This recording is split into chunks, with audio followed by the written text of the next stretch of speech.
মুর্শিদাবাদের safety tank থেকে উদ্ধার শিশু মৃতদেহ। মুর্শিদাবাদের জঙ্গিপুর পৌরসভার 4 নম্বর ওয়ার্ডের গ্রাম রঘুনাথপুর গতকাল থেকেই নিখোঁজ ছিল বছর 5-এর মেহনাজ খাতুন। পরিবারের লোকজন অনেক খোঁজাখুঁজি করেও তাকে পায়নি।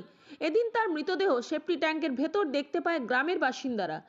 চেম্বারের ভেতর থেকে উদ্ধার হয় তার মৃতদেহ। রঘুনাথগঞ্জ থানার পুলিশ মৃতদেহ ময়নাতদন্তের জন্য পাঠায়। এলাকায় শোকের ছায়া নেমে এসেছে। আমি কি করে বলবো স্যার, আমার ছেলে কি করে মারা গেল? আমার ছেলেকে আমার নিয়ে আমি এখানে আমি বলতালাতে বেলা দিয়ে বিড়ি বানছি। ছেলে আমার এখানে পাঁচরে খেলছে। বাদাম আলা এলো, বাদাম নিয়ে দিল আমার শ্বশুর। বাদাম খেতে খেতে ছেলে আমার আমার চাস্তো জায়ের ছেলের সাথে বললে কি যে পুকুরের পানি কোথায় পড়ছে যে দেখে আসি। ছেলেকে আমি মানা করলাম নাকি না যাস না বেটা, আমি কথার তালে থাকলাম। ছেলে আমার কখন চলে গেছে। আগামী কালকে কটার সময়? কালকে 3টার পর থেকে ছেলে আমি পাই না। ছেলেকে আমি যখন 3:30 বাজে আমি এই বাগান থেকে খুঁজে এলাম। ছেলেকে আমি চিল্লিয়ে এলাম। 3টার পর পাওয়া যাচ্ছিল না? 3টার পর থেকে ছেলে পাওয়া যাচ্ছিল না। আমি এই বাগান থেকে খুঁজে এলাম। বাচ্চার নামটা কি? বাচ্চার নাম মেহনাজ। বাচ্চার বাবার নাম? মুসা শেখ। আপনার নাম?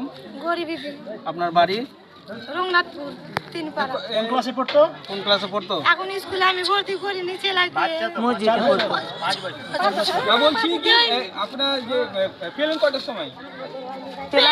সকালে যে ছেলেকে আমি এই বাগান থেকে খুঁজে এলাম, ছেলে পেলাম না। মুর্শিদাবাদ থেকে রিমা রেড্ডি রিপোর্ট, নূতন ভোর।